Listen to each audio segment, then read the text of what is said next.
Hello, everyone, and thank you for joining us for today's Fiber Broadband Association webinar. Today's webinar, Strategies for Success, How ISPs Can Excel in an Ever-Changing Environment, is presented by Proxito with a special guest from CCG Consulting. I'm David Norris, webinar producer and virtual events operations manager here at FBA. Before we begin, I just have a couple of quick housekeeping items here, just to ensure everybody has the best experience. So first and foremost, we appreciate everybody joining. You will be in listen-only mode today as an attendee. However, we will have a Q&A session near the end of the presentation, so I encourage you to ask questions. You can do that by typing those questions into the questions tool in the control panel on the side of your screen. Also, this webinar will be available on demand. A recording of this webinar will be available on demand. It will be on our website under the events tab and resource tabs. However, you do have to be an FBA member company. So if you're an employee of an FBA member company, you'll have access to that on-demand version as well. So we'll post in the chat here a link to how you can sign up for credentials if you are a member employee. And we also have a handout section as well, which includes a copy of today's slides. And keep an eye on the chat during today's presentation, because we will be posting some links to resources that will help you get more information following the webinar. And with that, I just want to go ahead and introduce today's topic and our presenters today. So ISPs, of course, are in a dynamic landscape that's marked with the emergence of new competitors and rapidly changing technologies and evolving demands, of course, from customers. Then we've got cybersecurity threats, the economy to manage as well, and workforce dynamics are always changing too. So today we're delighted to be joined by Brian Connolly, who is a senior account executive at Proxito, and also Doug Dawson. Sorry about that. And also Doug Dawson, who is the president of CCG Consulting. And they're going to delve into effective strategies to navigate and thrive amidst this ever-changing environment that we find ourselves in. Brian Connolly is a key member of Proxito's business development team. He's focused on telecommunications, and with over a decade of experience in enterprise software, Brian's journey has taken him from esteemed roles at Salesforce to impactful contributions at early stage startups. His expertise lies in working closely with executives on understanding the challenges that are slowing them down as a business and how these challenges can be solved through technology. And we're also joined, of course, by Doug Dawson. He's been in the industry since 1975 in a wide variety of different roles. He has operational experience at large and small ISPs, and he's the owner and president of CCG Consulting, a full-service consulting firm that was founded in 1997. And Doug also has written for the Pots and Pans by CCG blog daily since March 2012. So we're delighted to have both of you here today. And with that, I'm going to hand things over to Brian. Thank you so much, David, and Doug. It's a pleasure to be with you today on this webinar. So looking forward to a fun conversation. As for Proxito, well, I guess I'll start with, needless to say, ISPs face a myriad of significant challenges that we would need a series of webinars to cover them all, including, net neutrality, competition. There's data privacy, security, keeping up with the technological advancements, and it's quite a complex landscape that ISPs need to navigate. Look, they want to provide reliable, high-speed internet services to their customers, but I think our aim here today is to really focus on at least a few of these and shed light on what we're seeing in the market and hopefully spark some ideas and provide some valuable insights to those who are joining us today. So thank you. And as far as Proxito, if we'd like to advance to the next slide, we are, I'll just tell you a little bit of background on us. We're a software solution, SaaS solution for field service management. We are veterans in this space, having been doing this for close to 20 years. Field service management is our sole focus. And at the heart of this is our telecommunications customers, especially fiber deployment, user installation, network maintenance in general. A typical customer for Proxito is an ISP with anywhere from 25,000 to 100,000 plus subscribers and deploying fiber. our whole business is centered around, how do we increase the productivity and efficiency for field service technicians, which in turn increases customer satisfaction. So I can say with confidence that we are the most advanced field service management solution on the market, and we're pursuing our goal to become the global leader in cloud-based field service management solutions. So again, appreciate you today. Next slide. I think it's about me. I'm Doug Dawson. As you said, I've been in the industry forever and a day. It's coming up on 50 years, which scared the heck out of me. So our consulting firm has had over 1,200 clients. So nowadays, almost everybody we help, I'd probably say 90+% of the folks we help are building fiber networks. We still represent wireless companies, universities, and some other folks. But that's where everyone's focus is today. And we do a little bit of everything. We're full service. Our business started with the concept of help people launch brand new ISPs or help ISPs open new markets. That's still where we spend most of our time. And unlike Proxito, we start with ISPs who are as small as 400 customers and go upwards. So we have a lot of tiny ISP customers as well. Let's launch into the slides today. So next slide. David, you want to start this one off? Well, I think we'll Brian, I mentioned. Yeah, no, that's okay. I think we could probably just jump right in. Jump right in, okay. So, what we're going to do today is outline some of the very large major issues that the companies are facing. And we suspect any ISPs in the line are going to see yourself somewhere in these. There's no ISP who doesn't have problems. And so, there are at least challenges. So, one of the very surprising things that I think that hit a lot of ISPs sort of out of the blue was all of a sudden everybody's getting faster. I mean, we're seeing, people are building 10 gigabit, fiber. The FWA guys, T-Mobile and AT&T and Verizon, and now a couple of new players are starting to offer fast cellular broadband and 1 to 300 megabits. And they're getting ready to open up C-band, swearing that they're going to be able to do gigabit. And they're appearing everywhere. These guys have taken 8 million customers in 2 years. I mean, they're scaring the heck out of especially the cable companies. They're just being petrified of these guys. The WISPs are already a lot faster, and they're going to get way faster once they really open up 6 gigahertz spectrum. Cable companies are reacting to all this by upgrading. We're going to start seeing much faster upload speeds. Many markets have already seen that. We're not too many years away from seeing, symmetrical speeds in the multi-gigabit range.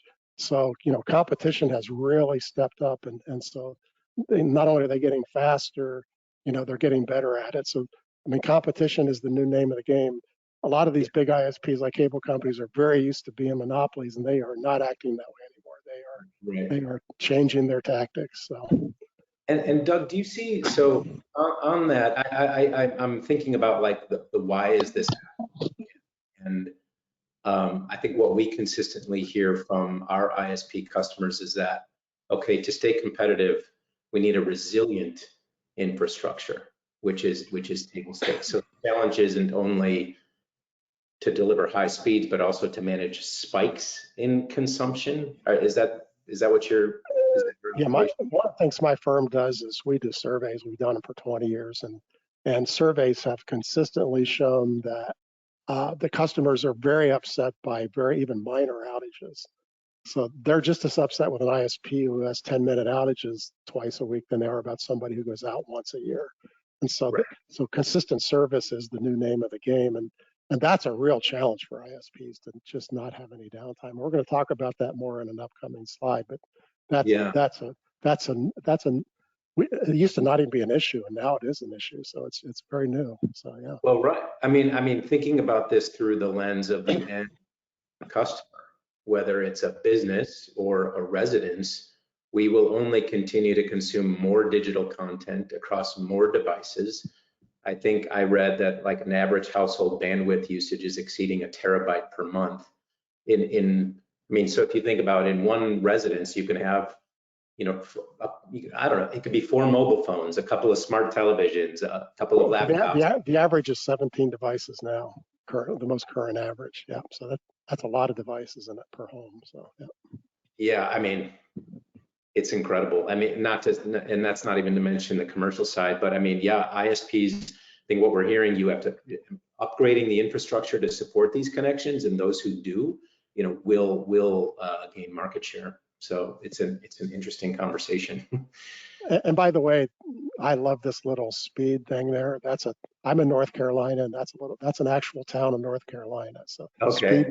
Speed, North Carolina. Visit it if you ever get here. So Okay. that's the welcome to town sign. I love it. So next slide. Obviously, interest rates are nailing anybody who's not big enough to invest with equity.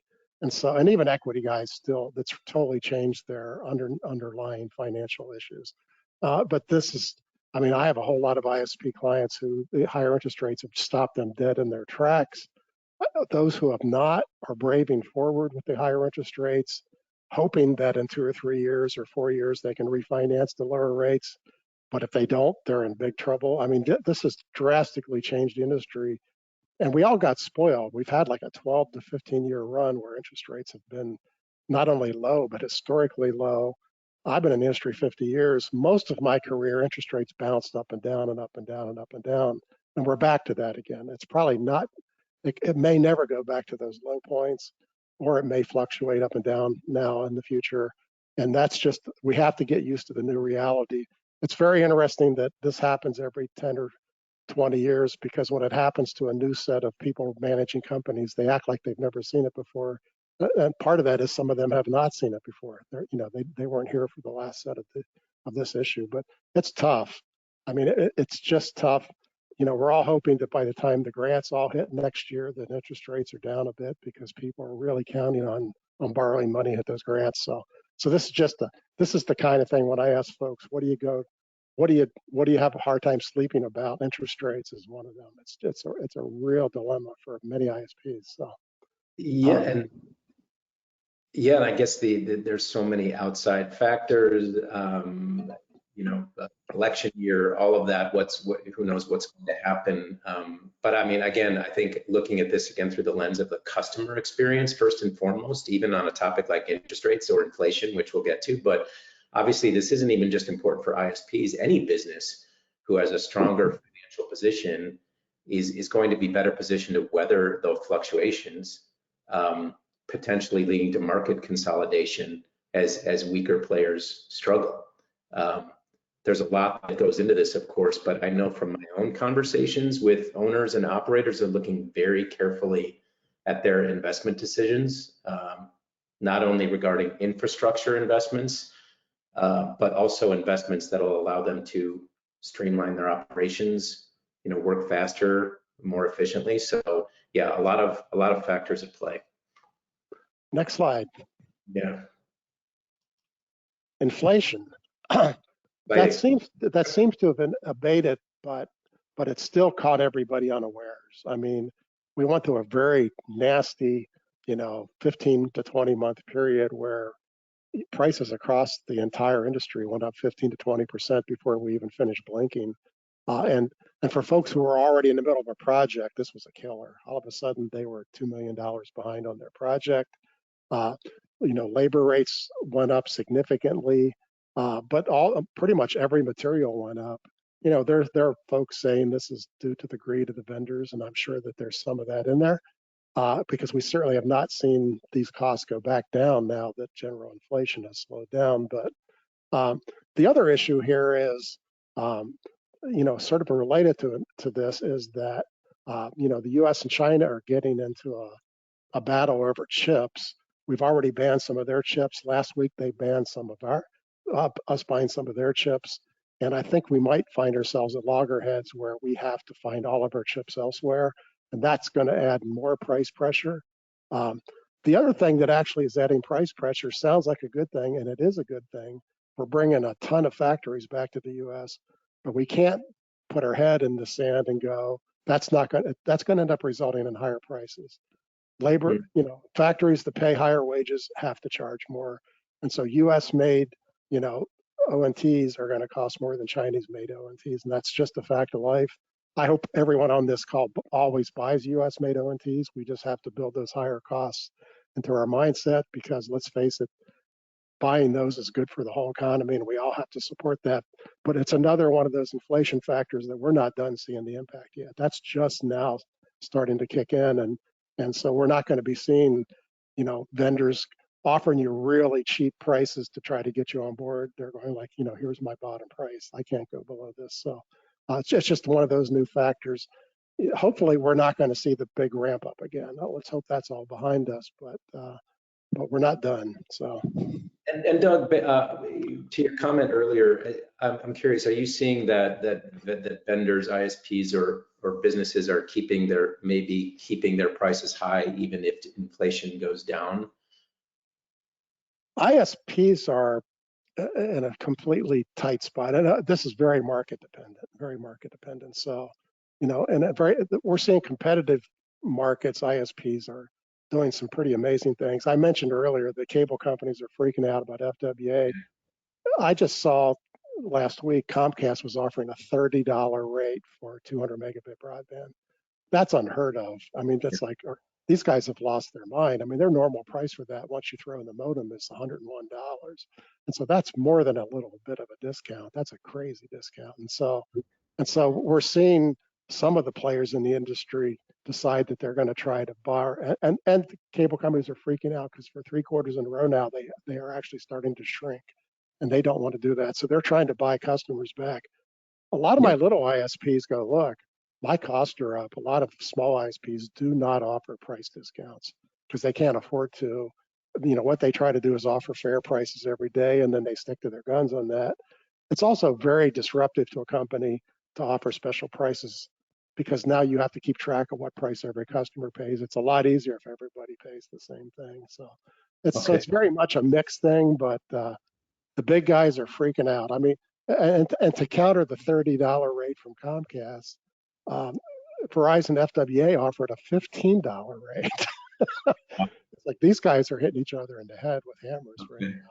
So well, I'm not seeing that where I live, but I mean, I mean that was a question I had for you. I mean, we're seeing that ISPs are adjusting on size, adjusting marketing and pricing strategies to attract and retain customers. And I'm curious to ask you about this. I mean, customers might not be so shy to try to negotiate their renewal to secure a more reasonable cost, or if they're not satisfied and their contract is up for renewal, they may start researching alternatives. So I was curious if you saw this pressure from consumers to try and negotiate and make a deal. Oh, it's a cycle. When Comcast cuts the rates to 30, everyone who hears about that calls up the Comcast office. I mean, this is, consumers have gotten a lot smarter than they used to be. Social media has us all connected on these issues. So yes, there's a lot of public pressure. So. Okay. Well, Doug, and I think we could jump to the next slide. I think a component of inflation is certainly, it includes higher cost of goods and services, equipment, materials, but yeah, labor costs are affecting the operating expenses of ISPs. So the question becomes, how can we drive efficiencies in the business given labor cost? We need to train workers. We need to retain them by providing them with the right tools to do their job.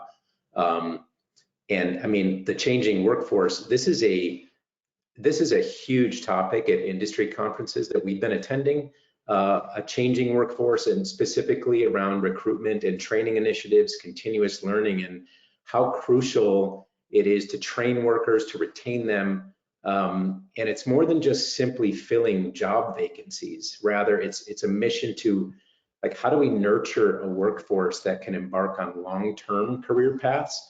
I mean, your employees want to feel like their work matters and they matter. And addressing the labor shortage isn't a short-term fix. It's a longer-term strategy for a business. And a big question that I'm hearing is, how can we attract and retain top talent? This is on the top of mind of owners and operators. And how can we optimize the experience of, for example, a field technician? Because if you're bringing in new talent, you want to provide them with all of the tools for them to do their jobs well, to do their jobs efficiently. How can we be more productive? And this will lead to faster onboarding, faster ramp times, more engaged employees, which leads to lower attrition. So I'm curious to get your thoughts here, Doug, on this topic, but also, of course, the demographic challenges and the trends toward unionization. Well, you know, there's no part of our business that's changing faster. I mean, let's talk about, Gen Z and millennials. They are now, everything I hear is they are now valuing flexibility more than pay. Not that they don't want to be paid well, so of course they want to be paid well, but they would rather work 4 10-hour days than a 5 8-hour day. They would rather have the ability to take the afternoon off, which is a killer for a staff with technicians who are scheduled to go to people's houses. But that's what they value. They're like, look, I want to go to this weekend concert, and if you don't let me go, I'll just go get another job next week when I get back. I mean, retaining is very difficult, and we have this whole pile of the workforce who works things like Uber drivers, and they're used to the idea of working when you feel like it. And that's really bubbling up from the bottom up. Meanwhile, we've got, I joke that I'm maybe the last baby boomer left in industry at some point here, since I plan to never retire. So, but they're really retiring in a droves. I mean, they're just disappearing fast, and they're carrying a lot of institutional knowledge out the door, which is very valuable for bringing those new people on. So we just have a whole lot of moving parts at the same time. Meanwhile, we still have the big telcos laying off people left and right. We don't, it's kind of hard to understand why they're doing that. And then, we just have the other thing that we have, which is not on this slide, is smaller ISPs. Their biggest challenge with labor is doing something different. It's a real challenge for a small ISP because of all the issues you mentioned to open a new market, because they struggle with being able to hire enough people to go open that new market. So they try to do it with their existing staff, and they still expect them to do their other job, and it doesn't work. That is probably the biggest challenge they face in growing, is to get enough people on board who know what they're doing. Because when we bring if we bring a new technician into your company who has no prior training, they're really not someone you can set in on their own for 18 months or something. I mean, they have to shadow other people, which means you can't send them into the new market by themselves to start working. And so it gets to be a real challenge. So, yeah. And if they come into your company and they don't feel like they're getting trained, that they have options and they could leave. Well, especially when you're a newbie. When you're a newbie, if it's 3 months in, you're not happy. You just don't come in one Monday. So everyone's facing that, and I think you said it. Retaining staff is probably more important even than hiring it. It's really hard to know that your people are going to show up. So, I mean, I work with a lot of contractors. It's very routine for them to be 1 or 2 people short every Monday. That's a given. They're just going like, I don't know who it is, but 1 or 2 of these guys that can come back next week. So they're always hiring because they have to replace that gap week after week. So, yeah. Yeah. Wow. I mean, I think, the people-centric approach, what do workers want? What do they need? And from a technology perspective as well. But I mean, I think that the commitment to investing in training, like you said, is huge. Skill development and just workforce development strategies that are geared towards long-term sustainability. It's interesting. There was a Wall Street Journal article on how Gen Z is becoming this tool generation. So it's a very new article if anyone wants to check it out. But talking about how enrollment in vocational training programs is surging. And it's not just a worker shortage, but a shortage of skilled workers as those older workers are retiring, like you said. And that's very good news. We need that whole generation to step up and put the tool belts on. You bet. So, next slide. So,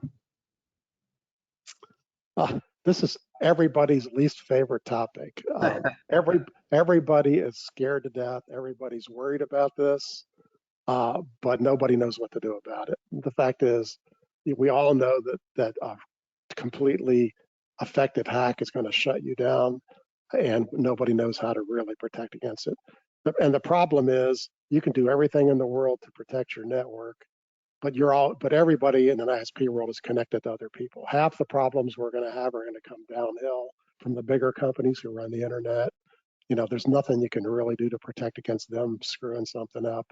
And then, as we all know, as everyone who's ever gone to security class knows, your employees are your worst danger because they're going to let some dumb bug into your network. And so, so this is just, this is the second topic that keeps people up at night, because I've had a few ISPs that got shut down. One got shut down for a week. You start losing all your customers when you're shut down for a week. This is a very scary situation, and there's really not a lot of ways to truly be prepared for the worst hacks, but there's lots of ways to sort of protect yourself and don't miss all the basic stuff. I mean, definitely get all the basic stuff done. So it's on this slide.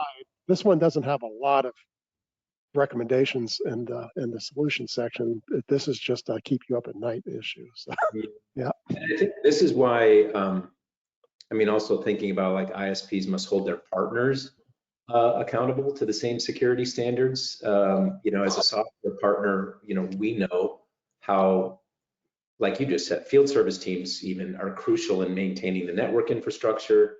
They're handling sensitive customer information.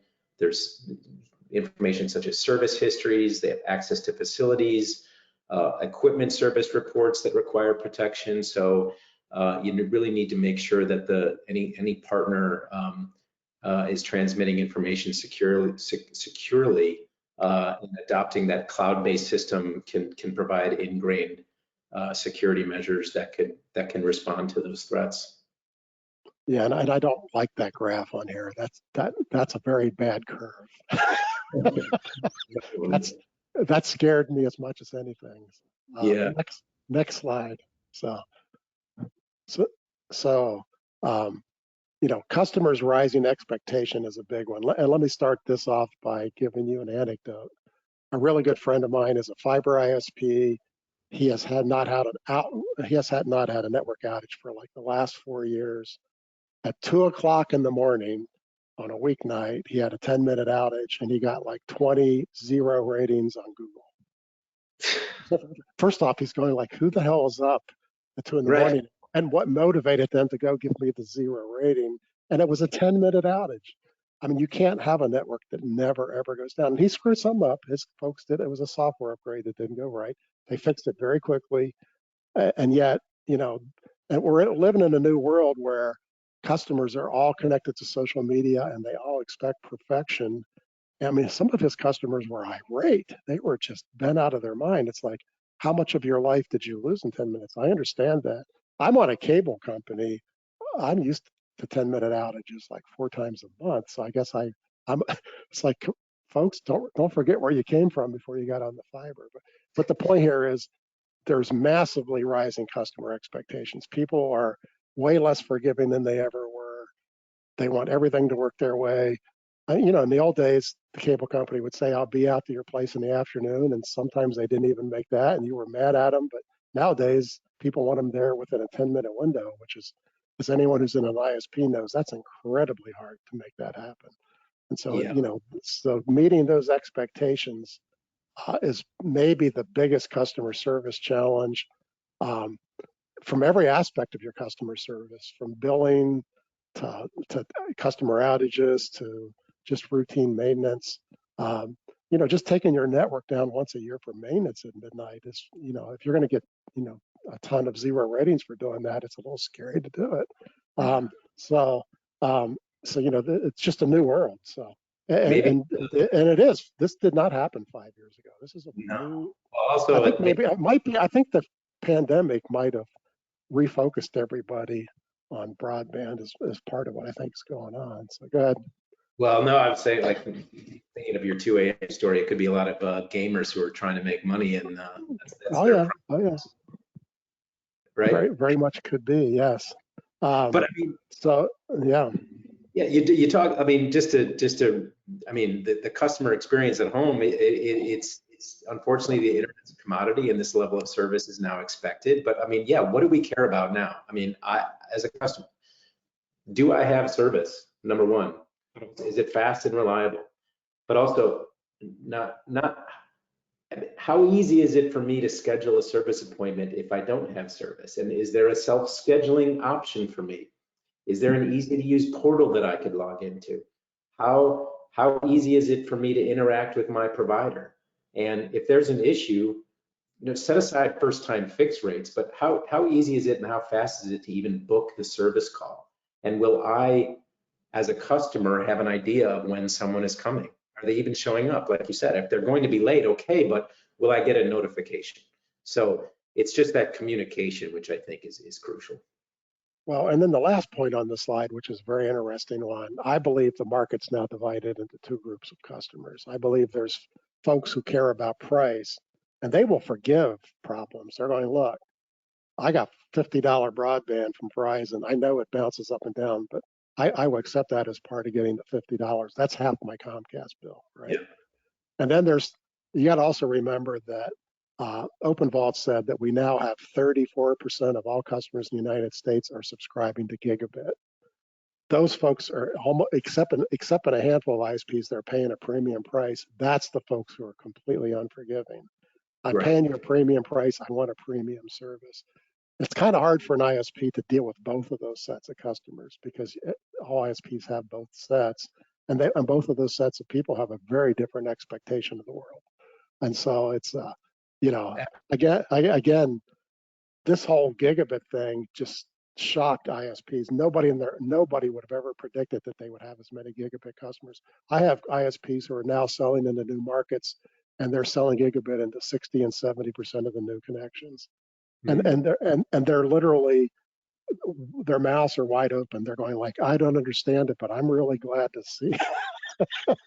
I mean, this is just brand new, and it's getting to be very generational. I've got some younger employees. The fact is, people under 35 only want gigabit, unless they want to save money. But most of them just go, that's what broadband is. And so it's a very, very different world out there today. And then also, I mean, everyone working from home, obviously with with COVID, of course. Okay, interesting. So I think we have we're going to submit a poll question here, if I'm not mistaken, and you'll see this up on your screen. A quick poll.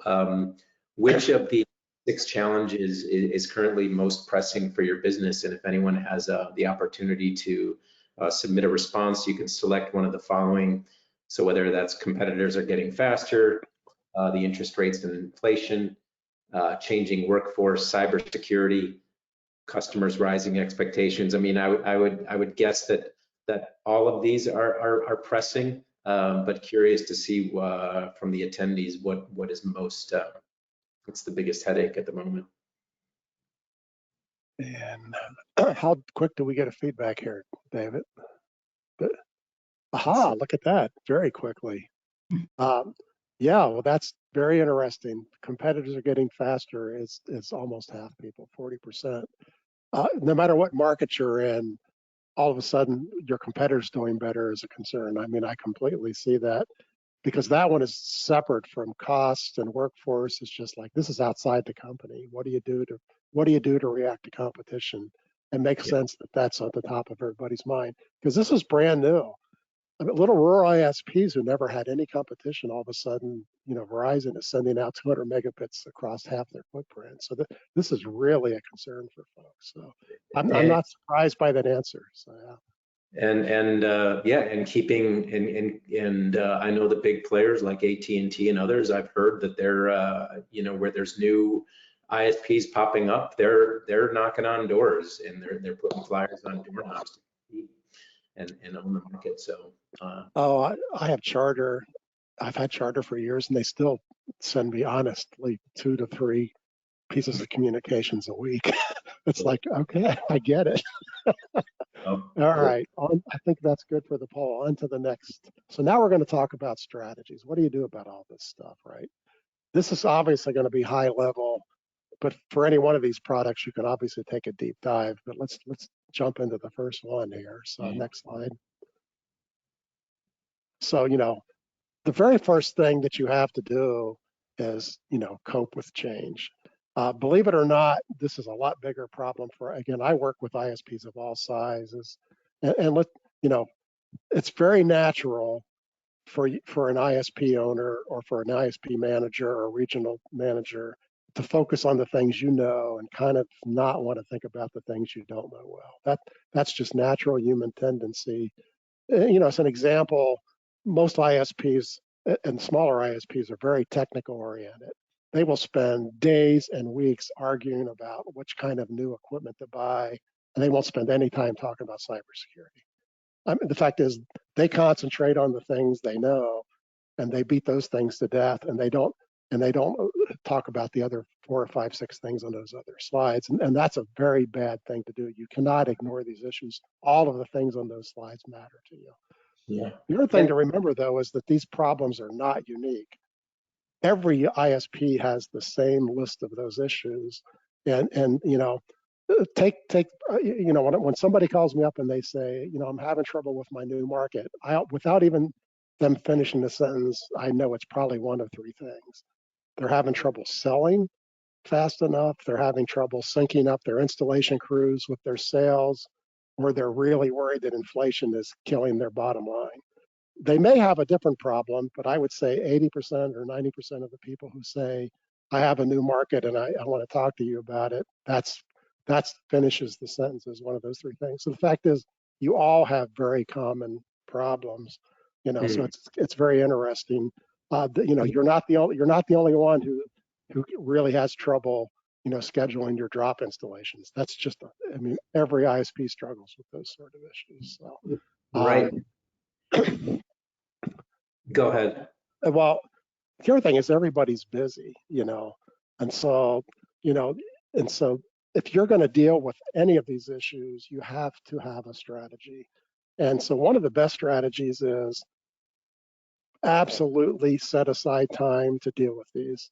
You know, and it could be everyone has their own different one, you know, 1 day a month, 1 hour a week, you know, some time where the folks in your company talk about stuff that's not day to day. And so if you don't do that, you never deal with them. You're not recognizing the issue if the issue never gets talked about. You may all know it's there, but if you don't ever talk about it, you're not doing anything to influence it or make it better. So you need a strategy for building it into your schedule. And everyone does that in a different way. You know, sometimes you do that in big ways. The little way is an hour a week. The big ways are brainstorming sessions. You get everybody in a room and say, for this afternoon, we're going to talk about these 2 things. You know, I love board and management retreats.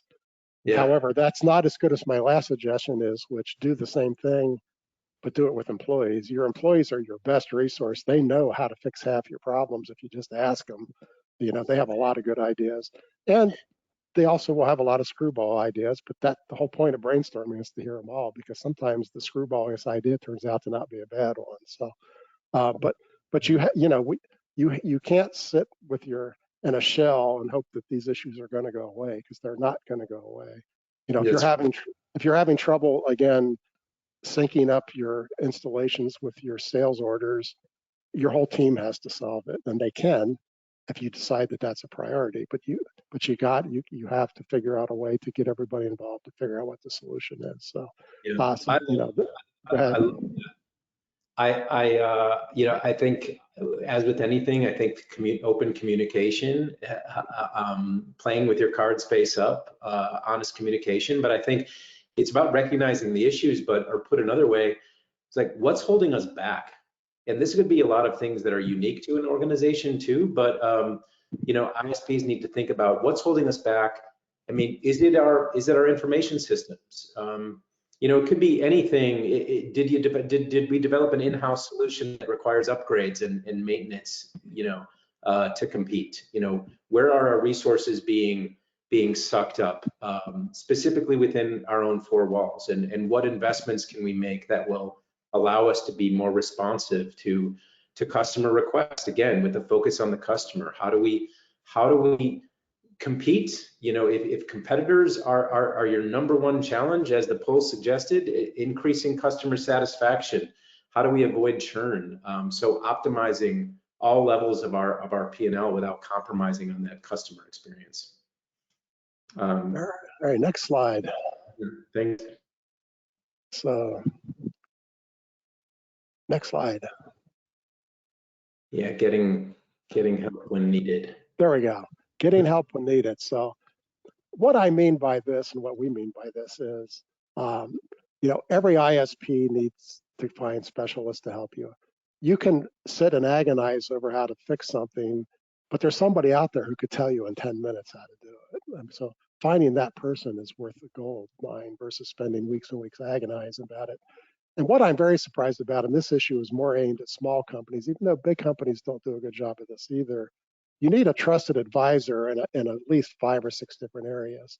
You should have a financial advisor, you should have a technical advisor, you should have a sales advisor, a process advisor, and a software integration advisor. I mean, now, if you happen to be a master of any one of those, you don't need the advisor, but there's very few ISPs who are good at all 5 of those things I just mentioned. And so you should have somebody on call to go, this is my guy. This is my guy. This is who I call when I want to talk about raising money or restructuring my debt. This is the guy I call when I go, look, our sales are lagging, get in here. I even bolded sales in my own little notes here because that's the one thing that most small ISPs do poorly. They will send people out to knock on doors and never have given them a 2-hour training course on how to talk to customers at the door. It's like you have to train salespeople the very same way you train your technicians. If you just send them out there, it's like sending your technicians out without their toolbox, So every one of these things, there's a way to do it right, and you just need to find the experts. Now, in doing that, here's a warning. I'm a consultant, and I will tell you this. Don't assume that one of your experts knows stuff that's not their expertise, because if you ask them, they might tell you an answer, but if that's not their specialty, they may be not telling you the best answer. So don't assume that that a guy who can tell you how to get your ONTs working can tell you how to buy internet backbone. They probably know nothing about it, but they're probably going to give you an answer anyway. I'm sure. And then finally, don't trust any expert who will not say to you, I don't know, to one of your questions, because if they always have an answer, quite honestly, they're full of it. Because nobody knows everything. And so that, even in their area, the right answer is, that's a really good question. Here's what I think it is, but let me go do some research for you. Find the experts, get ones who will tell you then when they don't know, but who know how to find the answer for you.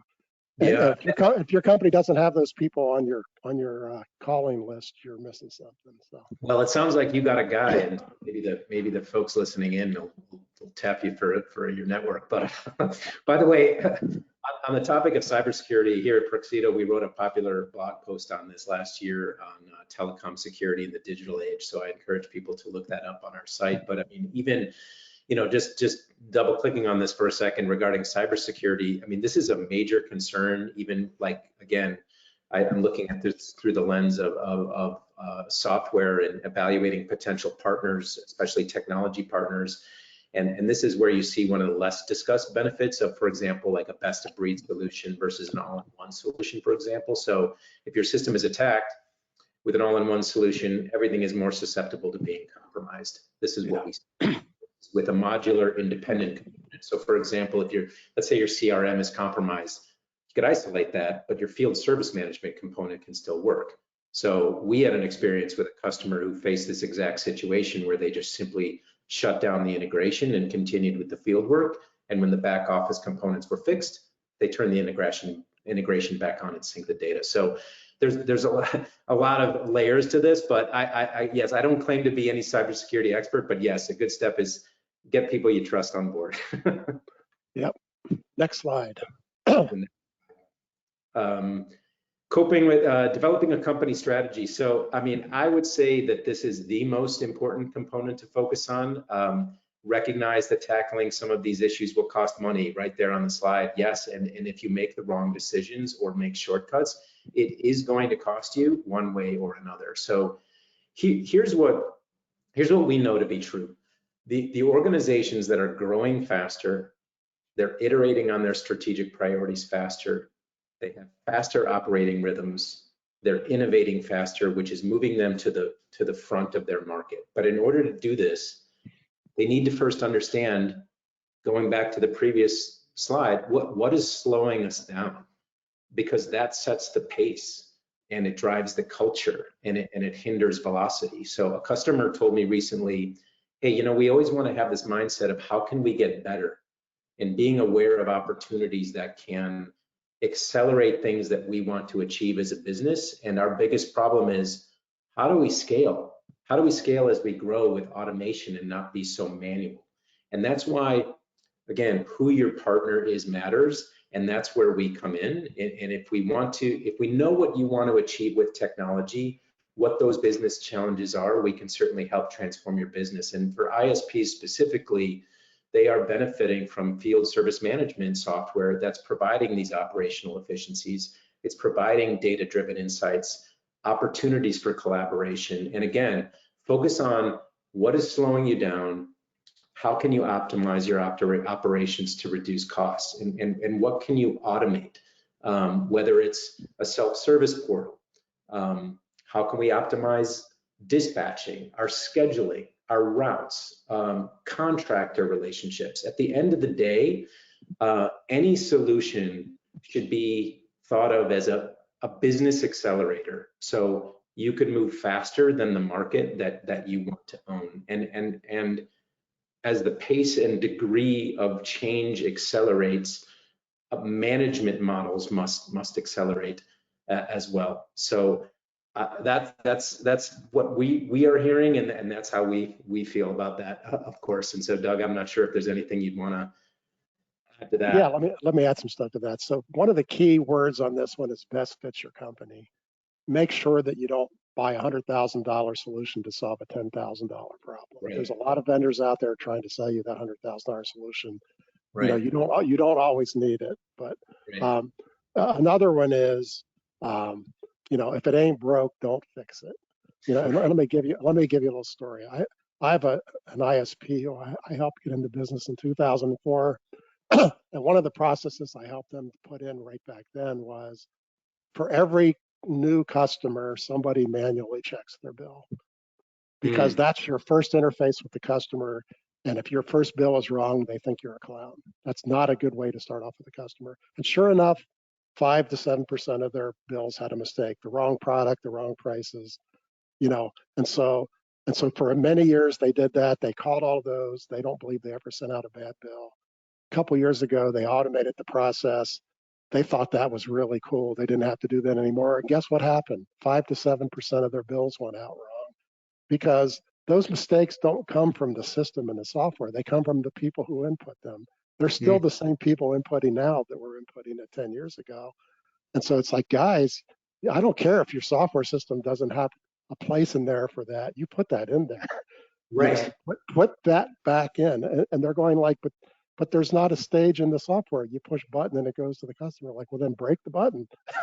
I don't care that they automated it on you, but don't accept it, So, there are things that every ISP finds out that works for them. And as you upgrade, do not lose those things. There's a reason why they work for you. The other thing that people don't do for a strategy, I'm just shocked by the number of ISPs who don't have a solid 5-year forecast. How much money, people are very focused on the next 3 and 6 months, but don't you want to know what's coming in 2 years and in 3 years and in 4 years? Because that's how you should be making your decisions. Your decisions are made on, how do I solve this big problem today? The answer is, how does the way I solve this problem today affect me over time? That's how you don't spend $100,000 on a $10,000 problem. You see what that does to you. And of course, that takes a lot of work, and nobody likes to budget, but you have to. That you can't run a business that's as complicated as an ISP without looking into the future, because this is how you decide whether your rates are too high or too low. All that kind of stuff is, you have to see what those things do to your bottom line, and so you just got to do that. So, and finally, last one is, don't accept what I call quick fixes. And let me give an example of that. 3 different clients send me a copy of a cybersecurity insurance policy, because they said, we know we have cybersecurity problems or risks. And they go, this policy makes us feel a lot better. So I said, what do you think of it? And I read the policies, and they came from 3 different companies, but in all cases, I couldn't think of one example where that company was ever going to send you a check. Right. Basically, it said, any cybersecurity problem you have are your fault, and we're not going to pay you. It's like, they go, what's really cheap? Like, I would imagine it's very cheap, because they're never going to pay you. Oh So, my. But the checkbox was, I have cybersecurity insurance. Like, no, you don't, because Yeah, that policy didn't cover anything. So don't go for the quick fixes. Go for the things that really change things. So, totally. that's important stuff. So. Yeah. Well, no, very interesting. And I'll also make sure you're training your people correctly. But I like what you Yeah. said about, I also like what you said about the 5-year plan. I mean, having the importance of having that long-term vision. Yep. Also being able to focus on a quarterly basis on what are these things that we need to do achieve on a quarterly basis as our teams, and share those strategic priorities, KPIs, all of that with the entire organization, so they're involved. But yeah, super smart. Thanks All right, to next slide. This is one of our shorter slides. So this is the last slide. where Next are we at? slide. There we go. Join forces with other ISPs. Again, I said this earlier. The same problems you have, every ISP has. Find like-minded ISPs who are in your same industry group. There are other. If you're a co-op, talk to other co-ops. If you're small, talk to other small ISPs. Whatever. A lot of times just having one or two really good ISP friends who are very similar to you is how you solve a lot of your problems, because you can divvy them up and each of you tackle pieces of it. Join trade groups. So join the ones who actually help you learn things and fix things. Fiber Broadband Association is a great one of these. Some industry groups are here to lobby Washington. And if you want to do that, and if you need that for your business, that's great to do, but don't think that they're helping you solve problems. So, but there's many associations that are really good at actually helping you. And we're on today being sponsored by one who I think is really awesome at doing that. So definitely look for opportunities to get help from your peers, because your peers know more most cases than any specialist you bring in. Or if you have two peers helping you and the three of you don't know something, you better be getting an expert, because all three of you don't know it. So anything to add to that? And I think we would go on to the last couple slides here in questions. So. Yeah, I mean, all I'd say is that, yeah, the conferences that we've attended have been tremendous in terms of the networking, just seeing owners and operators all, sharing ideas, and certainly our partners here at the Fiber Broadband Association are certainly valuable in making that happen. They're more than just vendors at these events, so I encourage everyone. But yeah, let's jump to the next poll question, I think, is so here we have which strategy aligns best with your goals, which are you currently implementing or considering for the future, and you'll see the list there. You can select more than one, but yeah, acknowledge the challenges, seeking assistance when necessary, formulating a comprehensive company strategy, and collaborating with other ISPs. So certainly interested to see what the results would show here.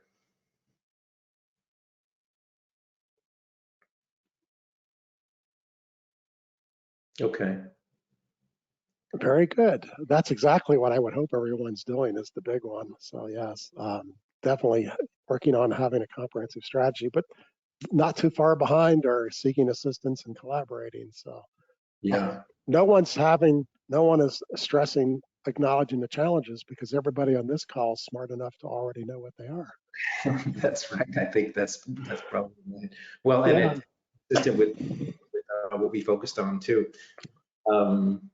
Great. Well, I think that closing with that poll, I think what we want to do now, I think we just have a few minutes left. It was definitely an interesting discussion for me, Doug, and I'm hopeful that everyone felt the same.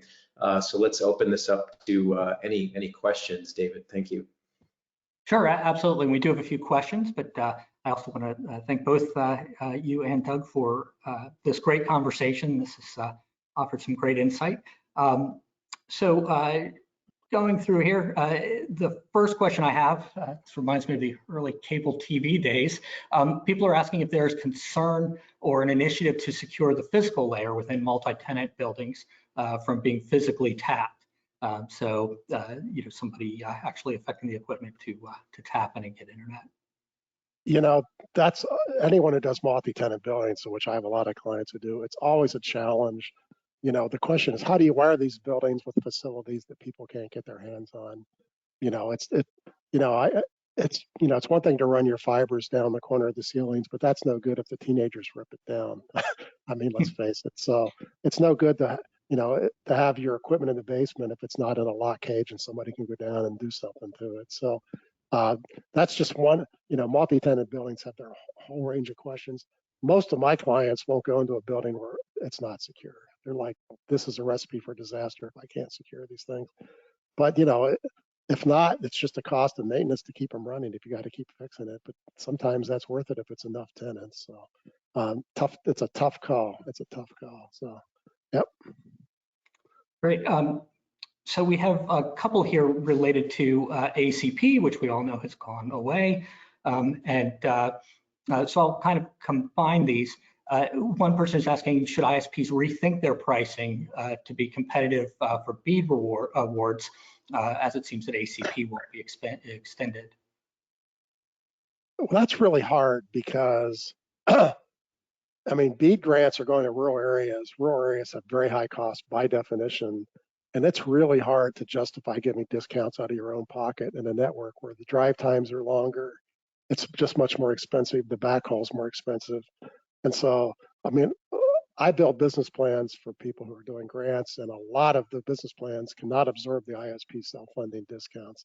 Now, if you can work it in, I've got one ISP who said, look, I was going to set prices at $60, but instead I'll send them to $70, and I'll take the extra $10 from everybody else, and I'll offer some lower income rates. So there are some strategies to get there, but you better figure that out fast because some of these applications are coming up. So, but self-funding discounts in rural markets is a tough road. I mean, it's, if you can't afford to have customers that don't pay for themselves, and that's the challenge. So, yeah. And related to that, somebody's asking if the lower rates and the adjustments that we're seeing ISPs making to be more competitive, they're asking if that is taking place because ACP is going away. So that's way. No, it's becoming because of the increased competition from one of our first slides. The fact is, cable companies are cutting their rates because they're panicking that they've had 3 quarters of zero growth. And then when they cut their rates, other people cut their rates. We're getting into what's a price. It's a price war. We haven't had a price war since like 2005. I think we're getting back to price wars. So yeah, that's not good for any. We all lose in price wars, so this is not a good trend. So I think we have time for just a couple more. Somebody's asking, if we know what the capital investment is for a cable company that needs to get to DOCSIS 4.0. They're just trying to compare, what is the outlay and cost there compared to fiber installation? We really don't, because you can't actually buy it yet. It's all still, they're all claiming that, yeah, we're almost there, but it's about 1.5 to 2 years away from buying it. On a per customer basis, it's not going to be anywhere it's going to be in the $300, $400, $500 customer range. It's not going to be $2,000 a customer. So yeah. All right. With that, I think I'll wrap it up with one more, because on every webinar now we have to talk about AI. So do you see AI playing a role in telecommunications, and how do you foresee this changing the industry? You realize that's a 60-minute answer, right? I think you might end on that one. Quickie answer. College students and the rest of us are getting spoiled by this free AI where you come in and write a term paper. That's going to be gone in a year. The AI companies are losing billions of dollars a month in keeping their data centers running, and their business models are going to force people to pay. AI is going to become a corporate thing, just like blockchain did. And so corporations will incorporate it. The vendors and the people will put it into networks. The ISPs will put it into their stuff. AI is not going to be readily available to the general public in a year or two, because it's going to cost you the same kind of rates that you pay to get AWS from Amazon. You're going to pay to get access to their AI. So, but network owners, I'm getting ready to actually write a blog on that, but it's a little scary to put that in the network. I'm very scared about automating my network to fix things automatically, because that could get out of control in a hurry. It makes me nervous as hell. So, but it's still a good idea. It's just that we got to do it with lots of safeguards in it. So. Yeah, and I'll say, just in closing, from my perspective, especially over, I'd say, the past 18 months or so with OpenAI, ChatGPT, there's obviously a ton of excitement and focus around AI, to the point where you're seeing roles like chief AI officer, for example. But I mean, from my experience, what's best in class companies are doing is first, let's focus on the problem and what's holding us back and what are the potential solutions. And if there's a component of AI that can help, great. But align internally on the why and will this technology empower our people? Will it relieve bottlenecks to help us work smarter? Because as jobs get harder and more complex, AI can certainly take on more of the lift. Yep, and that echoes what we've heard. We had a past webinar focused on AI, and that's exactly what we heard, right? Focus on the problem, and yep. AI is a potential solution for many problems out there. So with that, I think we're over time. I really appreciate this. Thank you so much for hosting this webinar and the great information. We really appreciate it. I've got just a couple of very quick FBA announcements here. First of all, we have our regional Fiber Connect workshop series. We're in full swing with that. And we also have some resources that we've thrown up in the chat here as well, so make sure you check those out.